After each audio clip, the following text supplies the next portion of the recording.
things like Confucius and some of those Eastern philosophers and stuff like that. That was so much that has been passed down to and then so much of the history we have is because so long we're on that train, fantastic enough that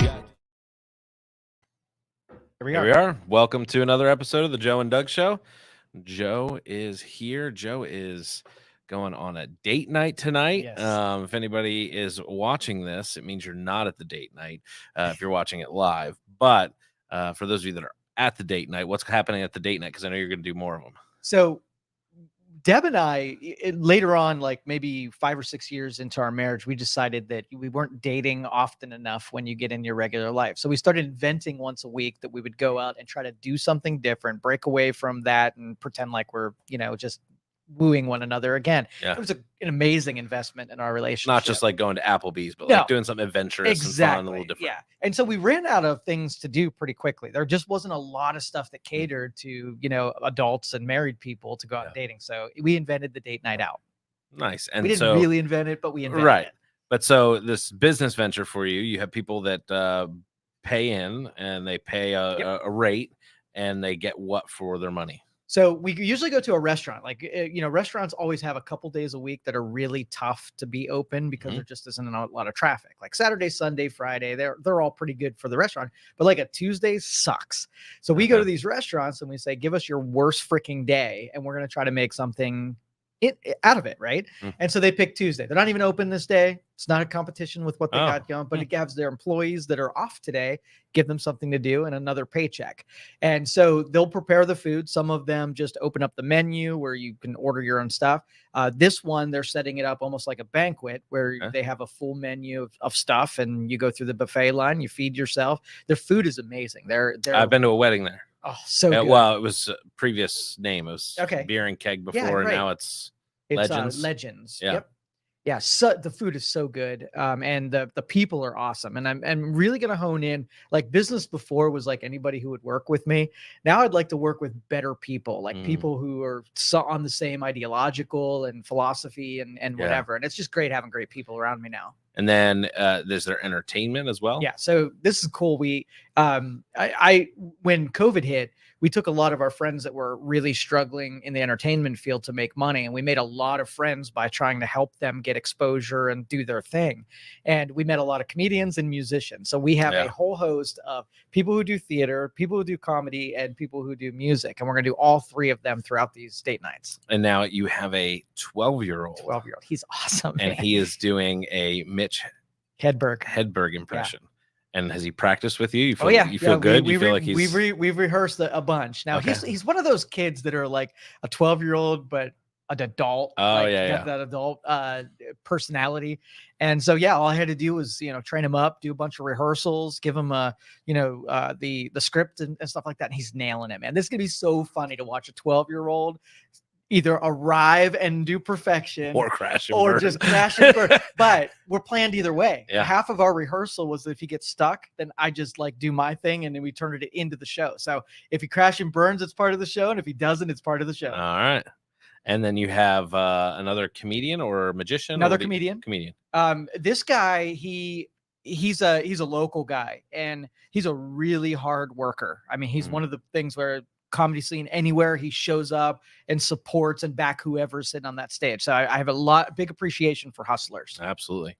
Yeah, that'll be fun. And are you full or are there still tickets available? I think there's 10 tickets remaining. So can people just show up and pay? We got a couple that I'm going to have at the door, but you can purchase them right now, even though your right now is different than everybody else's right now. That's true. That is very true. That's cool. I love that sort of stuff. And you're always figuring out a way, not just to do business, not just to make money for yourself, but you really want to make Youngstown better. For sure. And, looking for local talent, local places, and how can we get local people together? And it's really, really cool. How's Deb's shop? Good. Still loving it. Saw a couple of people from church went there and posted the stuff they bought and how they, they like it. It's cool because I don't see everything. So sometimes I'll just show up and I'll notice something on the table I had as a kid. And I get I would be like smuggling stuff out. Yeah. And so like when Ryan and I were going around there, I was like, Ryan, I had this as a kid. And I asked him trivia questions about what do you think this does? Because we had the the farmhouse where you open the door, it goes Mm. boo. You remember that thing? Oh yeah, And so I said, I'll give you $20 right now if you could tell me if you open this door, what sound it makes. And he was trying to guess. So it was kind of cool. that's fun. It's really really neat. And she's open what days again in Struthers? So she's doing Saturday's her main day, but she's also Tuesdays and Thursdays, the same night that we're here late. She goes there and does a late night. So Yeah. Well, the topic I want to talk about, really, really exciting stuff, I believe, is optimism, realism, and pessimism, and I want to do it under this concept. So I heard Simon Sinek make a statement, and I believe it to be true. He said, "Your brain can't think in the negative," and the illustration he does is he says, "Don't think of a pink elephant." Everybody thinks of a pink elephant, right? And he talks about when you're skiing, you're told if you start out skiing one of these, triple diamond death traps, uh, whatever, down the hill at 100 miles an hour, and you start out in your head saying, "Don't hit the trees, don't hit the trees, don't hit the trees." you're going to hit the trees. You're gonna hit the trees. Yes. You need to be saying, "Find the path, find the path, find the path." And when you find that path, he's like, "It's amazing. You'll go right down and be just fine." Uh, I think for a lot of people, they wrestle with this concept of optimism as living in like a fairy tale, realism. Well, I deal with the facts on the ground, and you can't just live in la la land. Like there's facts, and I'm a realist. And then obviously you have some people who are pessimists. I've heard some things and read some studies that say that some people's hardwiring is bent one way or the other. Some people are hardwired um, to be a little more melancholy and a little more mellow, and some people are wired to be more cheerful and so they tend to be uh, positive, or they tend to be seen as negative. But sometimes that's just a personality trait. Like, we've all met that person that just like they just always look angry. And then you talk to them, you're like, "Oh, you're not angry, but your face is." Like, we need to fix that. Right. And then we meet the people that smile all the time and happy on the outside, but are dying on the inside. Right. So there's certainly a tension to this. Uh, you and I both very much ascribe to there's no other way to live than positive and optimistic. And it's not that you don't have bad days. It's not that facts don't get in the way sometimes, but it's more about an approach than it is anything else. It's a mindset. It's a mentality. It's the position.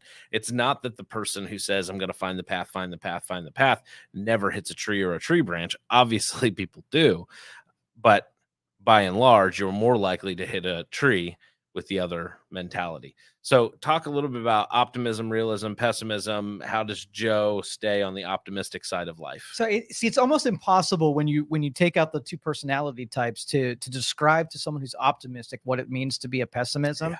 They think the other side is like delirious, like just doesn't see the world the same way. It's like getting a Republican and a Democrat in the same room. Right? Exactly right. And I look at things like it's basically where your gaze is, where your focus is. I look at like pre-processing versus post-processing. Your negative people are post-processing. They're feeding you information after the fact that something has happened. And they are, once you do sophisticated things with it, like look at this experience and what had happened. So then you could take it sometime in the future and use it in the future. Right. But usually the information is given to you when you need the information yesterday. So it's not helpful after the fact. They can give you the narration of what you should have done, but it's usually not all that helpful. And I think both are necessary. It's a timing issue. So on the back end, those post processors are super important to have after an event's gone through and you've done this, or a project you're trying to do, and you're on the back end going, "Hey, what do we need to tweak on the other side?" Well, then post process away. Right. Tell me that sucked. You need to fix that. People were late with this. That form was confusing. Like, let me know that stuff on the back end. I can't have those people in the planning meetings on the front end. Right. Because every good idea that gets lofted up, they're like, right. Like it's their job to just pull. Yeah. And so they your kill the optimists momentum. want to know what we need to do right now. Like, what's the next thing? Yeah. Like, I might not be able to do anything what happened 30 seconds and back, but what can I do for the next 30 seconds ahead? And that pessimism is going to say, okay, get in your time machine and go back to 20 minutes ago and do this. And that's where that, this is big of the gap between the two conversations. Well, and there's that super tension, but as an optimist, sometimes I get so far out in front where I'm oh, this is going to happen and that's going to happen. And I'm 5 years down the road in my head that I'm like, oh, yeah, I have some responsibilities today. And I feel like the inverse is true when people tend to be on the pessimistic side. They tend to be that, um, post person. They're always looking on the back end.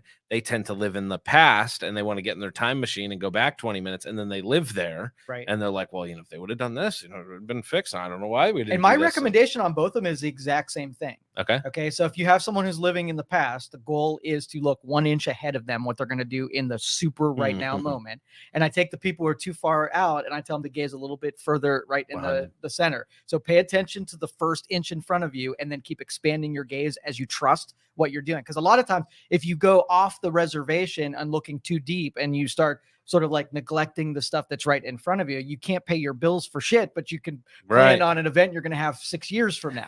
Right. And that's it's so true. It's just as, paralyzing in that same respect. Well, it's like, you meet the, kid in college. It's like, I'm going to be the president of the United States. And I'm like, not if you don't pass this class. Like, like there's that tension. Yeah. Like, I'm going to be the best. Okay. That may be true, but today you have to take this exam. Right. And I think for a lot of folks on the optimistic side, being on that side, I know for myself, there are days where I'm like, I just have to handcuff myself to my desk because we have to get crap done today. Right. And yes, I would love to have another whiteboard session. I'd love to sit there and strategize this. I'd love to make phone calls about something happening 60 days from now. But if I don't take care of this, I'm not going to be able to raise money for that. I'm not going to be able to have currency to include volunteers in this because this ball has to happen today. And that's a different mentality. And so you have to chain yourself to the moment. And the same thing for, the pessimist. I agree. I think it's finding that, hey, this middle ground, focus on that 1 inch. I like that because they'll be talking about an event that happened 6 months ago. And well, if we would have done this and, you pissed this person off. And so now we can't use, and I'm like, okay, that was 6 months ago. I don't care anymore. Like, can you please come up and do this today? Right. And that's so true because you can get caught in both spaces. But the ebb and flow, nature is never going to present you an equal balance or whatever. It's going to fluctuate. And it's your job to like pull it back. So when you're in that moment where you're planning really deep about the long end stuff, like nature's not gonna be like, hey, Doug, pay attention to the short-term things, right? They're just bombs that are waiting to go off. And so you want to sort of memorize like a logic that helps you do it. And it's really not, it's push and pull. If I've been on long stuff too much, I get something's going to occur to me to say, hey, there's some short-term stuff that I got to start paying attention to. Yeah. Otherwise, the bill people start calling or whatever. Sure. Like you can't. I'm more responsible, I swear. Yeah. You can't not pay them. So how do you help fuse that tension with people on your teams? Obviously, you have, people in your companies that some of them are very negative and they're good post people. They're going to help poke holes in all the stuff that just happened. And then you have your optimists. How do you meld them? How do you make them work together? I think that for the most part, you have a couple of different kinds. Like you have the people that are negative, that are only negative when they're in the leadership capacity. Otherwise, they're optimistic followers. And so I'll have them right next to me the whole time because they're looking. So position can even affect how people see the world. Right. Now, if there's a subordinate that is negative, they're going to make the leaders who are optimistic feel really awkward when they're told every 10 seconds they're going to get sniped somehow or they're going to blow up in 10 seconds because they do not need that. They already have the confidence that, they have the confidence to go in. But once you start, shooting some barbs at them, they're going to, kind of look at their own confidence and start questioning themselves and second guess it. So I got to keep those two separated completely. Yeah. That's true. And I think getting them in the right position is important. So understanding that, hey, you're not like a nice person when you're in this role. We need to have you in this role. Sometimes, though, people who are in the negative are never going to get in a leadership role because of the way they're at. Nobody is inspired by Kant. Not at all. Get that tattooed somewhere. No. Nobody is inspired by Kant. My dad used to say, "Can't means won't, son." Yep, there you go. It's not a matter of ability; it's a matter of will. Yeah, and it's 100% true. But these people, they think they're being observers. They're trying to share some information you obviously don't see, and they love you and they want to keep you safe. And you're obviously blind to all the bad things that can happen, right? Yeah, you got to have a certain respect for people caring, even if it's in a negative way. Yeah, people all the time, they'll come to me and like, Pastor, I don't know if you know, 99% of the time I know, but I'm like, no, I don't. Tell me. And because number one, sometimes it's stuff that people have told me in confidence, so I'm gonna play stupid and I don't For know. sure. And I don't want to fill in details if they're fishing, if that makes sense. Hmm. So I'll let them, oh, tell me about that. Oh, and I'll just play right along and like, oh, and they feel good like they informed me about something. And most of the time I'm like, oh, I was completely aware, but I just didn't need you to know that I was aware. And but people want to be some people just see themselves as the informant. They just want to inform everybody, and sometimes that's healthy in certain contexts. In the right position, it can be good, but in the wrong position, you turn it into gossip and you can hurt people and it can blow things up. Yeah, and that might be their only way to be involved, is to tell you how Mm. something's going to blow up, because they don't have strategic advice. They don't have, Yeah, you're yeah. not going to pal with them, but maybe you'll pay attention to them if they tell you your idea sucks and it has no chance of working. I just ignore those people and do Yeah, what I me want too. anyway. That's all it gets you with me, is I will never call you again. Yeah, exactly. Oh, that's so true. I'm like, I'm not gonna be able to work with you. I'm Mhm. sorry. you know, There, my saying, and this is terrible because I'm a bad person, but there are 350 million people on this country, right? I am not going to give 2 seconds more notice on a person that wants to derail me. 100%. Yeah, and those people, they're always a test for me because I inherently value people and I want to give people 19 chances, and it's just how I'm wired. And so, they'll come in and I'll be like, I can change them. I can turn them from the negative positive. If I spend enough time with them, Yeah, Joe, right. if I just massage this and mentor this, and if I scratch where they're itching, I'll be able to. And that has not happened Can for I me guilt you real yet. quick? Go ahead. You deprived someone who's open to it 100%. because you were worried about that person wasn't ready for you yet. That's not what you were going to call them, No, but you didn't want to no. put any money in the swear jar. Joe's getting wealthy this Yes, year I with the swear am. jar. But do you see what I did? I didn't say it. Yeah. No, it's true. It's one of the reasons why I think the education system is so jacked up, because we always give our time to the two problems in the room rather than the 24 or 25 students that are ready to go.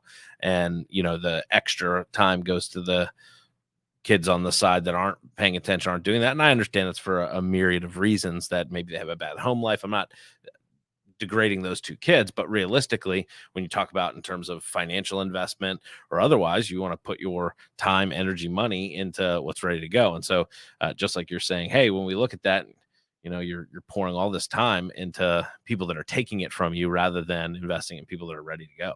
Let me be a little controversial. Go ahead. Because I don't really believe that, if we're talking about kids, so kids are a little bit different. They have a soft spot with me. Yeah. But I think human nature and the personality of human beings, that if you make something easy, so let's just say I have my office, my famous example is I have belligerent customer who really hates me, and I have customer over here who loves me and whatever, right? I watched my staff go cater to the person who was mad, and I watched them ignore the person who was just happy and whatever. Right. Now you reverse that and you're like, you know what? I'm not going to make you happy anyway. I'm going to make you beg for my attention. And I go over here and reward the attention from the people who appreciate me. Guess what you get more of? You get more of that. Yeah. Right. And then this person knows that the strategy doesn't work and they have to go be different in order to get the same level of attention. I mean, kids are the same way. 100%. So anyway. Yeah, I was going to say, even having four, Abraham, sometimes when there's a younger kid that comes into the mix, he will start acting up. And I'm like, because he's used to being the baby and he just wants the attention back. And then if we give him the attention when he acts up, we're in trouble because we're going to create a habit. But you see that with parents, they wrestle with that. Or when you have your second kid, I watched a lot of parents, the first kid gets doted on and all that. And the second kid comes and they're like, I don't know what to do. This one. And the first one starts acting out and they'll even reverse. Like there are times where we had to correct Charlotte when we had Graham because she would start talking like a baby. I'm like, no, you know how to talk. But she was doing that because he gets all the attention. He's getting cuddled and he's getting coddled, and he cries and everybody stops. And then she'd be like, hey, I'm still here. You guys used to give me all your affection. Now I'm split 50-50. Right. And it's an interesting dynamic to watch. So you talk about rewarding behavior. Do you do the same thing then amongst employees? Do you reward the positive and just ignore the negative, or do you? No, I give it very little energy. I give it very little time on the stage, and so that if you've got a complaint, it gets about 9 seconds of valid, response. And if there's any information, cool, we harvest it. But then we over magnify the stuff that's good behavior and so it gets all the attention. Yeah. I try and push our team into like, I'm cool. Like, fires have to be put out. I get that. The problems happen, complaints come.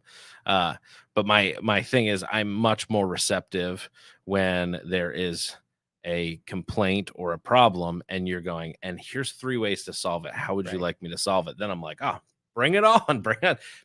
A. B, go execute. That to me is like the sign that somebody's growing, maturing.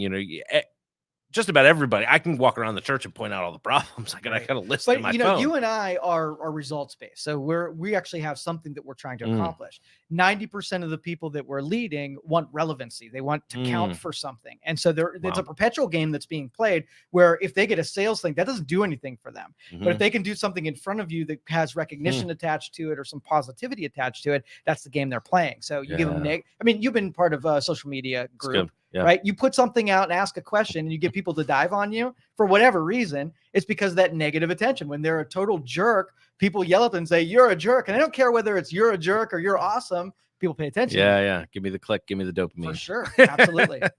Yeah, that is that's interesting. I know for me, the rub that I have sometimes is you get into a funk, or your house gets into a funk, or your wife gets into a Yes. funk, or Yes. whatever, and you're just like, snap out of it, or your kid, Charlotte sometimes will get into this space where I'm like, I don't know how to get through to her. Like, she's just shut down or she's whatever.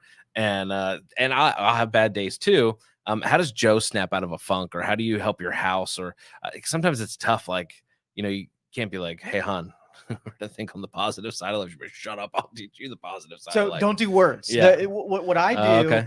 is we're creatures of habit. So we have this thing where you do the same things throughout your day. You end up in the same spots that you Mm, do, and you don't even realize that you're right. programmed that way. So think of clear the desk off. When I feel like I'm Mm, jacked up and I need change, I have to do different stuff. So I clear the desk off and make it hard for me to do the same stuff. So I'll make suggestions to go do something else and to put your brain in a different frame of in a frame and setting. So if the whole family, as they like say, we just spent 9 days in a row in the house watching hey, TV, let's going go from for a couch to walk. couch. Yeah, dude, let's do something. It doesn't even matter what it is, as long as it's a different thing than you did the last nine Change the days. scenery. Change the scenery up. Yep. Smart, smart. Um, I think for me, I feel better when I'm positive than when I'm negative. Are you aware of any biological effects to your body when you're constantly thinking in the negative? Does it cause your cortisol levels to go up? Does it release certain hormones? And when you're positive, does it do anything different? So I would put it like this: from an evolutionary standpoint, if your body thinks that you're in danger, there's predators, death right around the Mhm. corner, it'll give you chemicals to be very alert, very smart, very strategical to stay alive, right? But if you stay in that deal for too long, it's not meant to be in danger for long. You have to come out of the danger, then Mm. it subsides and you start taking injury. So I really like going into dangers, getting all my feathers all up and strutting around, right? But I got to come out of it so that I can return to peaceful times. I don't suggest that you do one or you have to do both, but Mm. don't stay there as longer than you have to. It's the yin and yang of life. For You sure. you have to have one side and the other. You can't live with the accelerator to the floor all the Right. time. And you can't be in apathy where you just like waste away either because your Yeah. brain's going to die or your brain's going to die. So it's got Mm. to have both.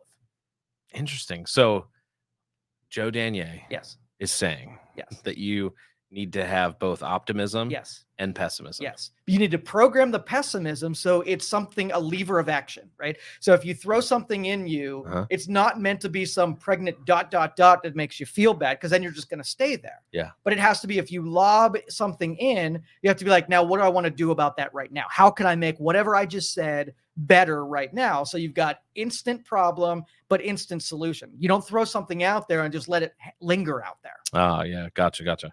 That totally makes sense. How have you instilled optimism in Ryan? Have you done anything intentionally?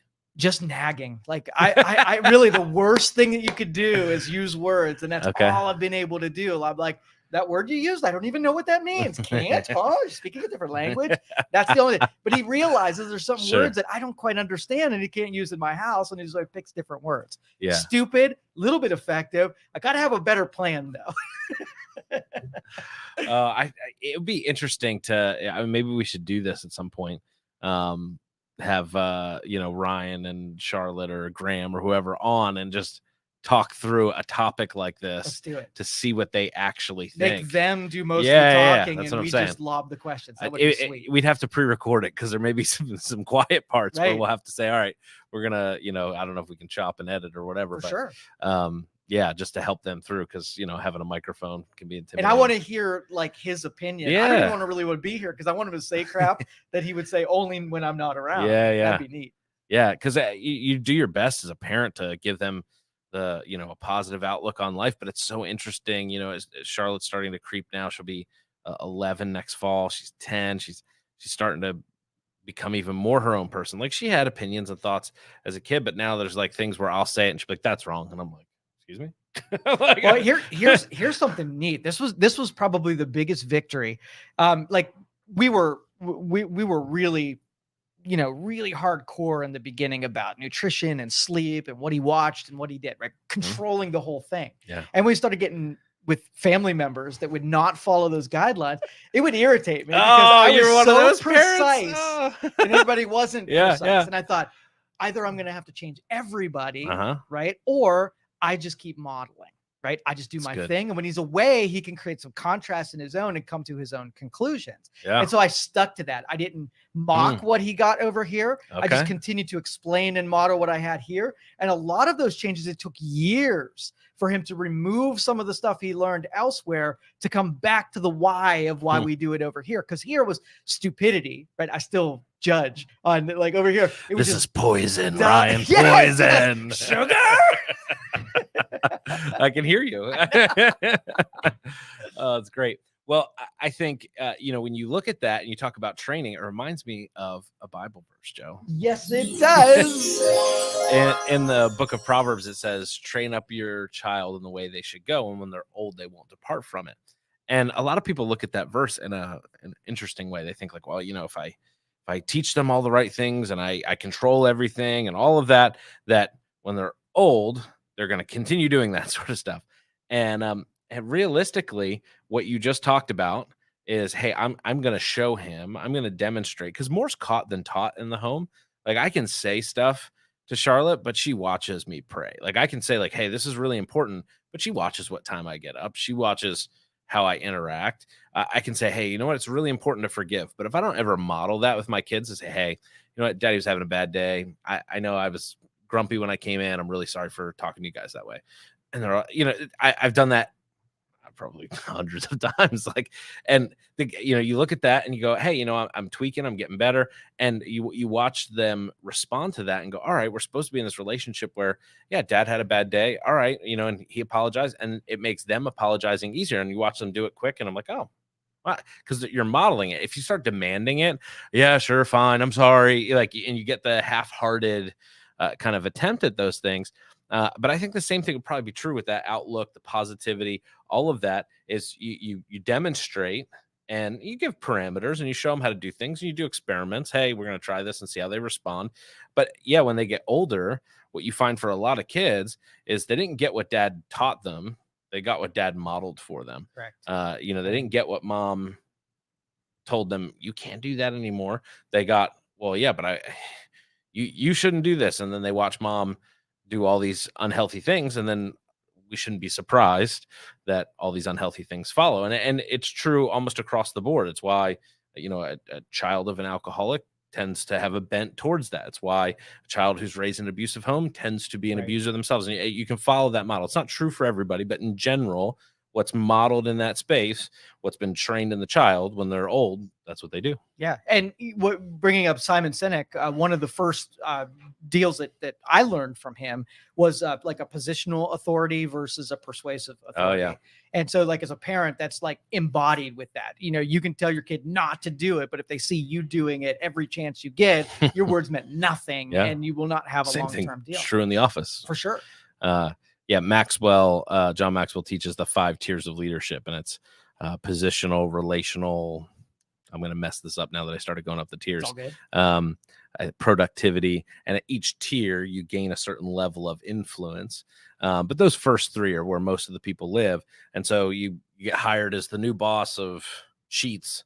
You have a positional authority. You can fire somebody, you can hire somebody, you can set the atmosphere, you can decide what the thermostat's going to be, you can decide how much should be in a till. Like you have a certain level of authority, but you don't know anybody. And then as you get to know your employees and you get to hang out, I was like, oh, I kind of like Joe. He's a good boss. He lets me do this, and he's real understanding with my schedule. He likes Marvel, and I like Marvel. Like, and you start building that relational side out. But then realistically, when you really start churning, is when they go, oh, Joe gets his stuff done. Like he's fun to work for because we're taking that hill together, and that productivity really pushes you, into that space. But yeah, it's very similar. Like a lot of people lead from the positional. Well, I'm the boss. Well, no, you're not.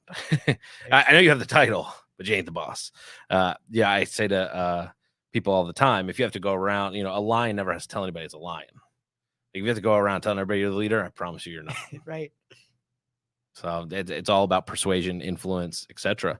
And let's go back to our pessimists before. What I notice about pessimists is that they're very single dimensional. They're very memorizing. So if we're talking about like, hey, your kids are really well behaved. I want my kids to be really behaved. What do I do? And I would say, go back 12 years and do everything different. The time machine comes back into play again.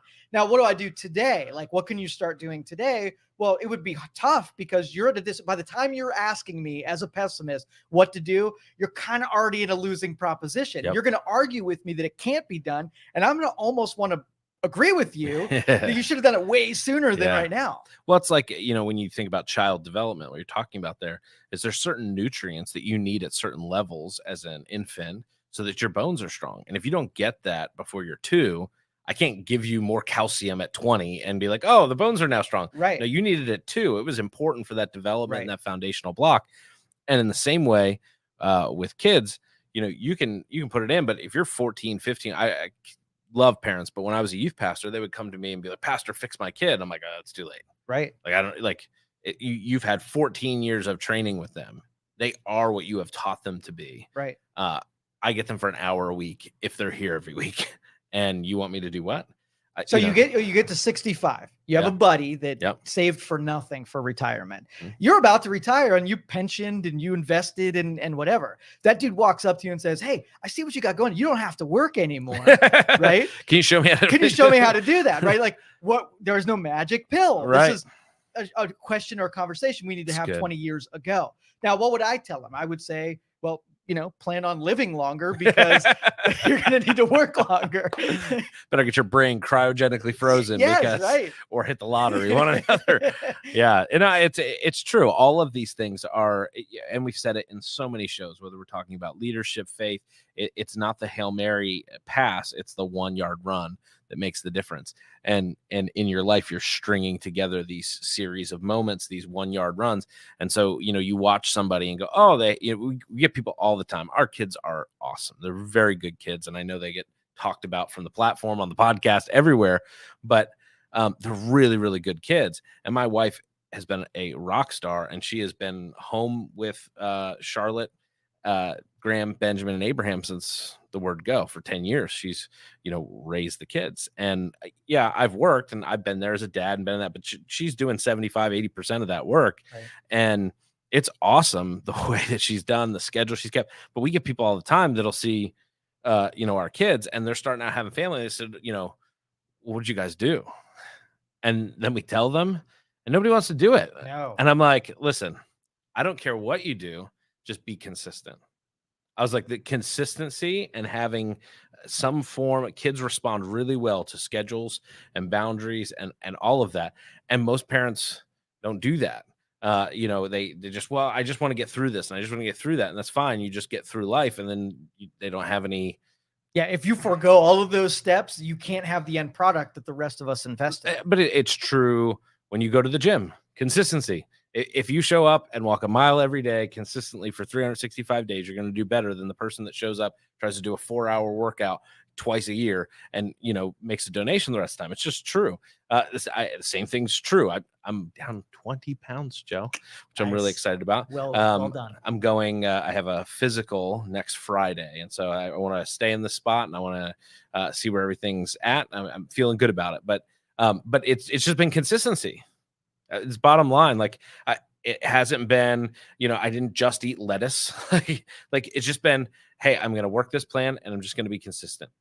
I'm gonna do the same thing every day. Oh, you know what? I messed up there. That's fine. I'm just gonna get back on the train, and I'm gonna be consistent. And I've tried to just put my head down. I haven't said too much to too many people, and I'm just trying to create a consistent new habit. And I would say 90% I've been pretty good. And the more consistent I am, the more the scale moves. The less consistent I am, the less it moves. I mean, it's so I have a detractor, beautiful. Someone who lives to defy whatever I say on social media. And this was the conversation. This is a good example of the optimist versus this guy who's the pessimist. Okay. I said that the scale is a reflection of all those choices. You're not losing weight. Your body is just coming into whatever the profile that you created. It's just a mirror. Right. Yep. So if you've got a consistency, eventually it has no choice but to reflect what that consistency is. Absolutely. Not perfection, right? You don't have to do these ingredients list will give you this output. No. You're looking the other way around saying, okay, the output is whatever this adds up to. You don't know what that's going to be until you do it long enough and look and say, oh, that was the output. Exactly. And that's true in anything, whether you're raising your kids across the board. It's 1 inch at a time, 1 moment at a time, 1 yard at a time. That's the way you move stuff in life. And for the pessimist that is going to look at that and be like, yeah, but that's a lot of yards. Well, yeah, it's a lot of yards for the optimist too, but we're just going to show up and we're going to be down the field, and you're going to be standing here complaining that you got to go more yards. It really, that mentality to step out and to believe it's possible, the faith that comes with optimism really is just sets people apart. It really does. And if you said, take like a $10 bill out of every paycheck and put it in this box, right? Consistency. And that person, that pessimist, is not going to do that. They're not going to believe that $10 is enough to change it. And they're going to somehow go without something. They're going to have themselves talked into that since the benefit is not big enough to justify the effort, there's no way that they're going to do that. Well, there's always that, Dave Ramsey does this and others. They talk about, if you put away, I don't know what the number is, but it's like something small, like $70 a week from the time you turn 18 to the time you're 28, you'll be, a multimillionaire when you retire. If you put it in a Roth IRA or whatever, that's kind of Dave Ramsey's thing. But people are like, well, $70 a paycheck, and I can't afford $70 a paycheck. And what am I going to do? Am I not going to eat? Am I just going to eat ramen noodles? And you come up with all the reasons not to do it. And in reality, it's $70. Well, all right, you can't do 70, do 35. And maybe you're not a multimillionaire, but maybe you're a millionaire. Like, you start looking at things like that and just the little things that you do consistent over time. My wife and I take $100 off the top every paycheck, goes right into savings. We never see it. It just immediately, it's automatically deducted. It's something we've done for years. And yeah, it's $100 and all right, it's $5,200 a year. It's not that much, but then over time we're like, oh, look at that, and it starts to accumulate. And then it's like, all right, well, we need to do this for the house, or we need to do this, or we need to set this aside. And we use a chunk of that to pay taxes and do big things. But realistically, you're doing that off the top and you're not thinking about it, and you've automated it. It's part of your subconscious now in terms of what you're doing. And that's what I think I kind of want to land the plane on is ultimately I want to subconsciously always be positive. Like, I want my knee jerk when somebody gives me something is, oh yeah, that's possible. Let's do it. Not, I don't want to be measured that way. I want to have a measuring stick with no end. I want to be able to look at it and go, regardless of what the scenario is, situation, like, yeah, that we can do that. So let's create a couple more metaphors to help, to help underscore that.